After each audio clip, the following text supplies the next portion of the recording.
Matrix is everywhere. It is all around us. Even now, in this very room. You can see it when you look out your window or when you turn on your television.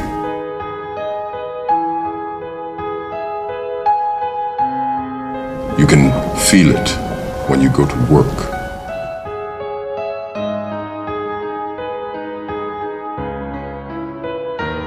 When you go to church. When you pay your taxes.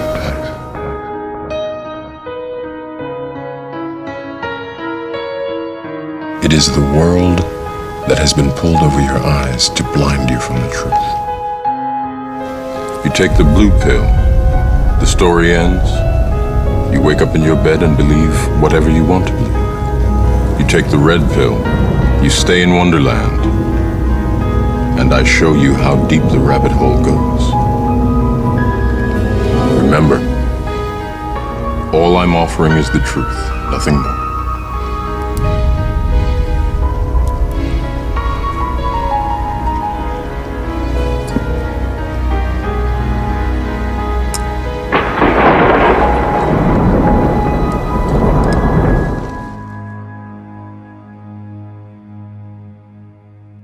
One thing they fear is 300 million people coming together on one topic and saying, this makes no sense. We need answers. Why is the flat earth so important? Because it shows the deception. There are enough reasonable questions to create reasonable suspicion that we've been lied to. They can't afford to keep being asked. If God forbid everybody came and started demanding answers, and once they can't provide those answers, people realize they are busted. It can't be a mistake. It can't be anything but the deception and control mechanism it is. That is why they fear the flat earth. Flat earth is not a psyop. Flat earth destroys the psyop. Every psyop that's been used to control us. For as long as they've known about it. So this system has been in power and control for hundreds of years, ever since they convinced the rest of the world that they didn't know where they lived. And created this fantastical scenario to make people feel insignificant and to follow those that appear to know better. They're just better liars, deceivers, that have no conscience and will do everything and anything to everybody and anybody they can to keep that power. Because people are waking up. And no matter how much they try to suppress this flat earth movement, oh, it's going to keep moving one way or another. You can see it. People are waking up. Their earth is indisputably not round. Is it possible that these guys are using stage magic, tricks? Look over here, look over here. And is it possible that the world that we're living in has been misdescribed? I definitely know that the world that we're living in has been misdescribed to us and oversimplified, including the solar system model. It's been vastly oversimplified. It doesn't actually accord itself to the very accurate readings we can get today with our technology, right? Like they never predicted that it was going to come to this.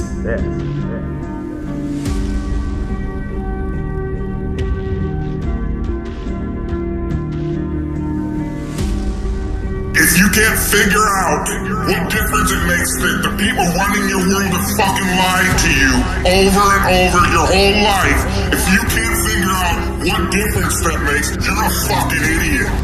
And if everybody would just come together and demand answers, they would not know what the fuck to do. Why has nobody been to the moon in such a long time?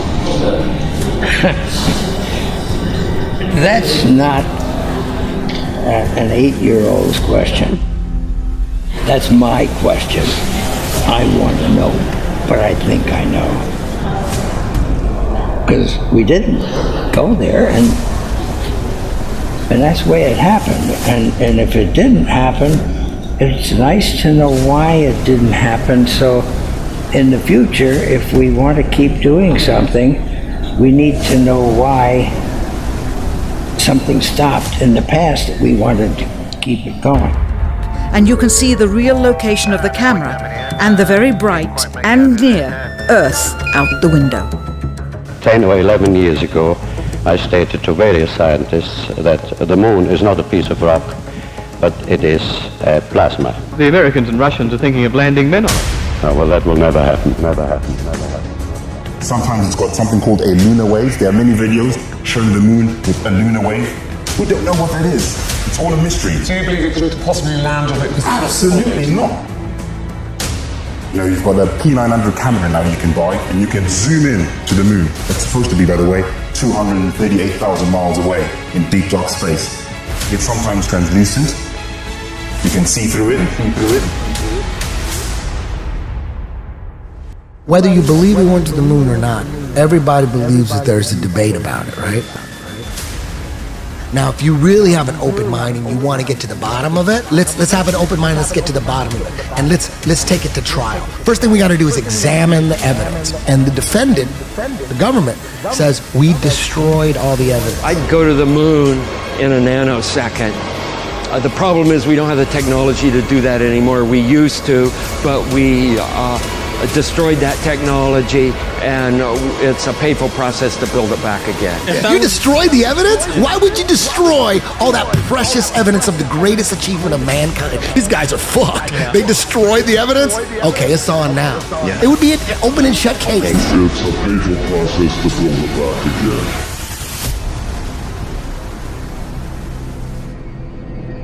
You want answers? I think I'm entitled. You want answers? I want the truth! You can't handle the truth!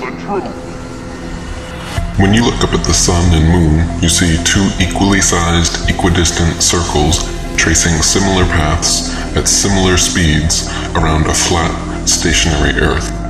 Rise up, look at that great cosmic light and think about it. That gets up in the eastern horizon every morning and moves across the sky with a kind of symphony of motion and paints its technicolor across the blue, a light that man could never make. They become so involved in thinking about man's progress, they forget to think about the need for God's power. The experts at NASA, however, claim your common sense, everyday experience is false on all counts.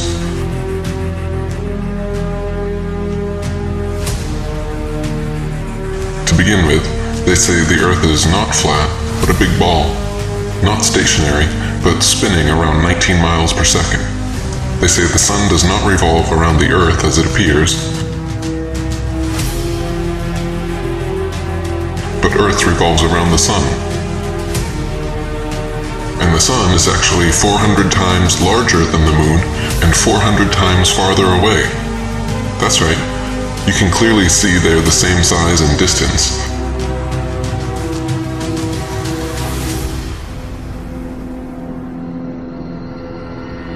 You can see the Earth is flat.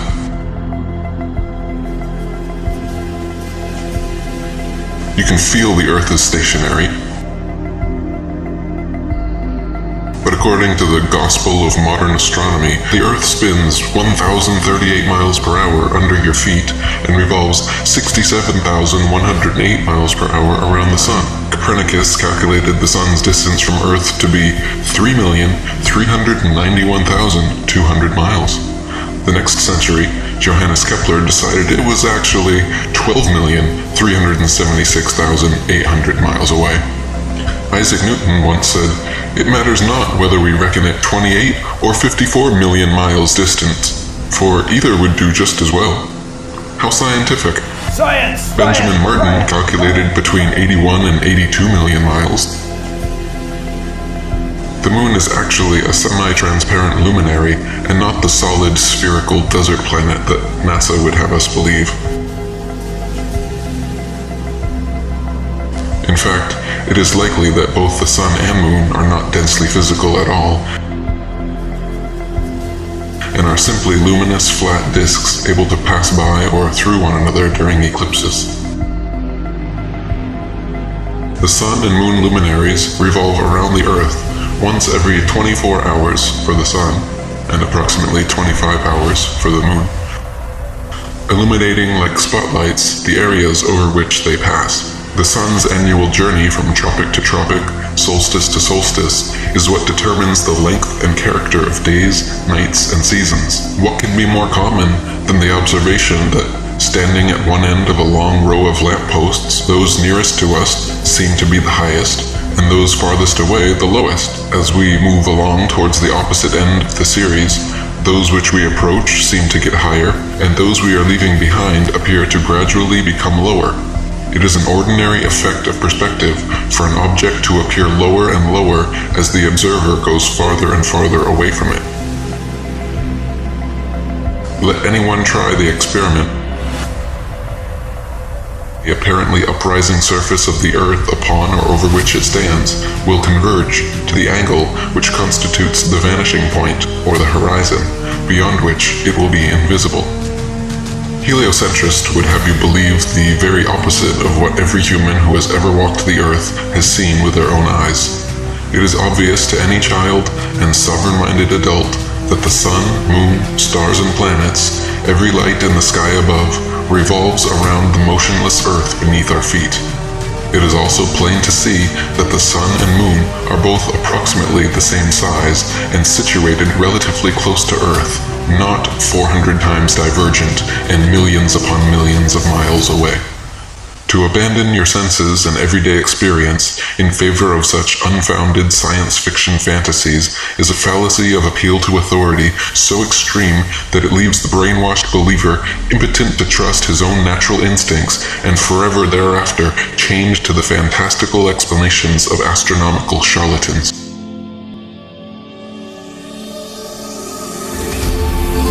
Timon! Yeah? Ever wonder what those sparkly dots are up there? Pumbaa, I don't wonder. I know. Oh, what are they? They're fireflies. Fireflies that got stuck up in that big bluish-black thing. Oh, gee. I always thought they were balls of gas burning billions of miles away.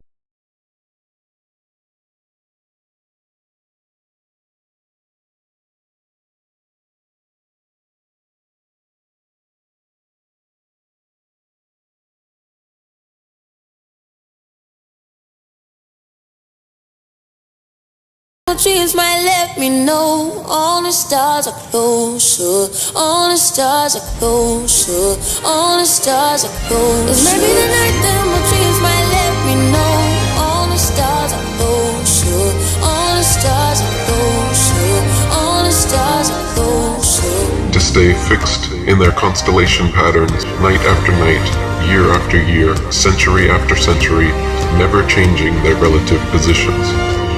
If Earth was truly a tilting, wobbling, spinning space ball, as NASA and modern astronomy proclaim, the star patterns would never look the same 2 nights in a row, let alone be fixed in exactly the same constellations for thousands upon thousands of years. Maybe the night that my dreams might let me know all the stars are closer, all the stars are closer, all the stars are closer. Maybe the night that my dreams might let me know all the stars are closer, all the stars are closer, all the stars are closer.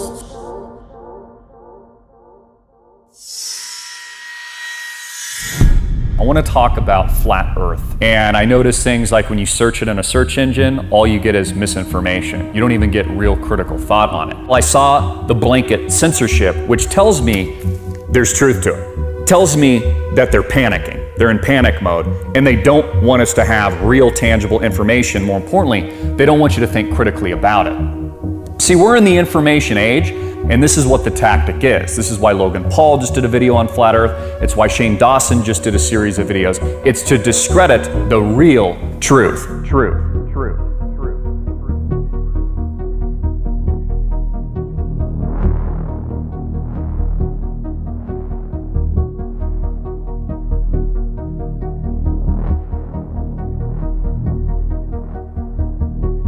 It tells me that there's something here that they don't want you to know. It tells me that mainstream science, NASA, and more importantly, our government powers are panicking. So they're hiring through the same companies that they own, because there's only 6 companies, by the way.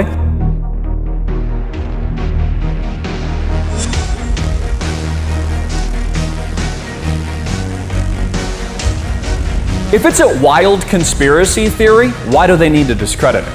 If it's a wild conspiracy theory and it isn't the truth, and no one's going to believe it because they're smart enough to think on their own, why do they need to discredit it? Why do they need, and these same people, keep in mind, Logan Paul, Disney is the parent company. I'm pretty sure he gets a check from Walt Disney. Why would they then put out these misinformation campaigns? I mean, ask yourself these logical questions. I think we know the answer, and I think we know the reason. Is it possible that we're living in that Truman Show today? We're living on the flat earth with the dome, the firmament. As we start to look around us, we start to wake up, our eyes open, maybe that third eye opens, we start to understand, wow, this isn't what I thought it was. Maybe instead of being a worthless blob of goo that came from nothing and then developing into apes that were oohing and ahhing and then eating bananas like a bunch of idiots, maybe instead of that, we actually are the center of the universe. Maybe we are special. In fact, maybe there is unbelievable evidence of creation, but the government has decided to hide that from you. Why? Why is there so much misinformation? Why is there a giant disinformation campaign going on right now when it comes to things like flat Earth? Are my eyes lying to me? Or can I trust what I'm actually seeing? But Christopher, the Earth is a globe. I was told that when I was 1 year old. They said, look, this is a globe. Isn't it interesting? It's one of the first things that you're actually taught. The Earth isn't flat, it's a globe. Even though for hundreds and hundreds, if not thousands of years, they thought that the Earth was flat. Oh, but Christopher, we have all these images of outer space that show that the Earth is a sphere. Really? Where do the images come from? NASA. Oh, you mean the same NASA that is our government, our secretive breakaway government that hasn't been back to the moon since the 1960s. That NASA? Have you ever seen it with your own eyes?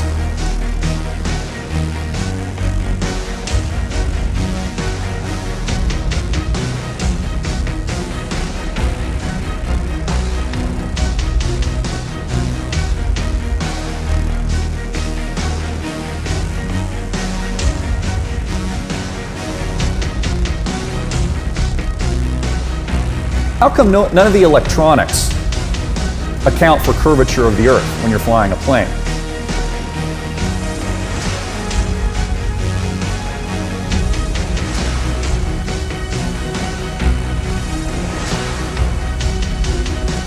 None of the engineering of bridges and train tracks, buildings, all kinds of infrastructure that goes for miles and hundreds and maybe thousands of miles, none of it accounts for, in its actual engineering blueprints, for the curvature of the Earth. I mean, if I was building a giant bridge of hundreds of miles, wouldn't I have to account for the curve? Or is it possible there's not a curve and that we've been lied to for a reason?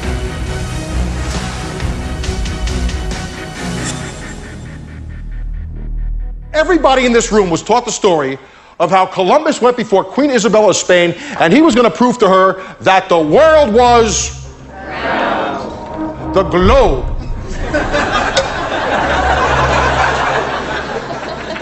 So this world is round story is 100% bullshit. It's total fiction. Yet how did our grandparents learn this? We learned this? Our grandchildren are probably going to learn this. How come? Because history is pop culture. And that dude who jumped out of a perfectly good balloon, what's his name? Felix Baumgartner, edge of space jump.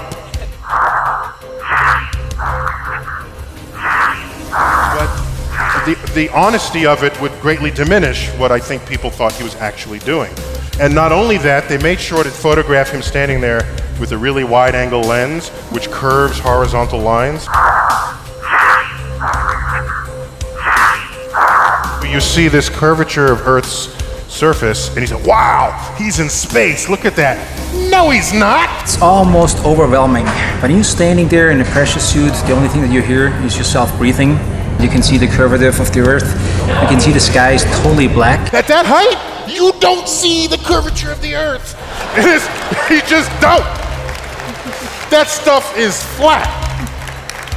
You can see the curvature of the earth. You don't see the curvature of the earth. You can see the curvature of the earth. You just don't. That stuff is flat. Flat.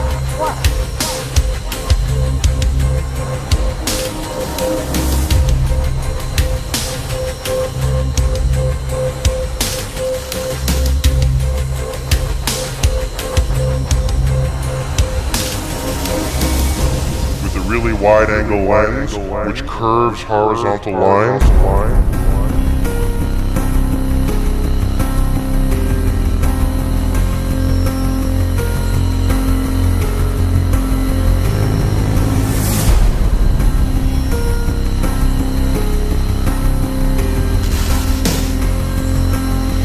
With a really wide-angle lens, which curves horizontal lines.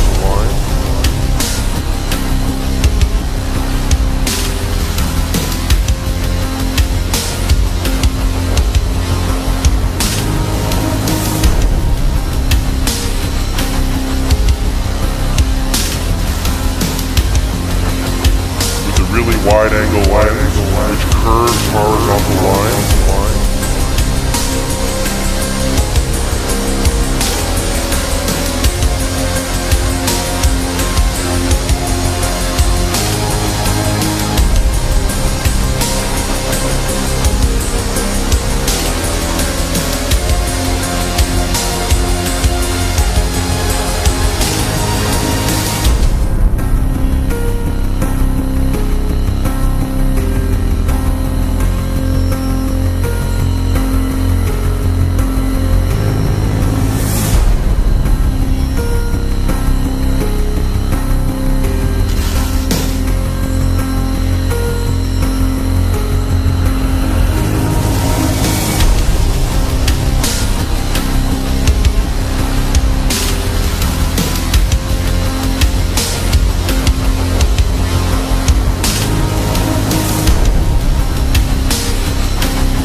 Scientists wrote that the Earth is flat.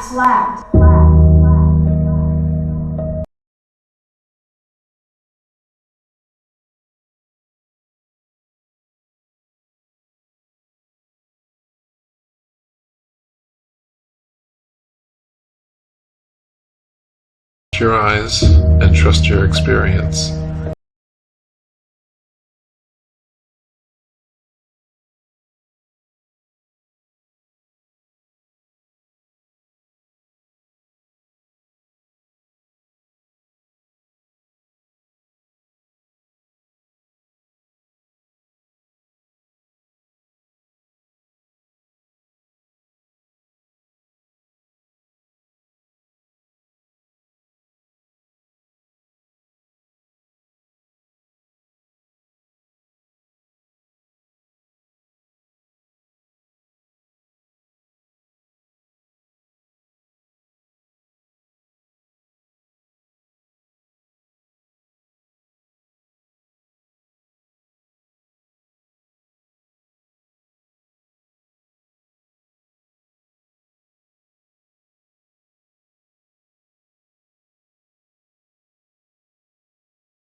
I know you're out there.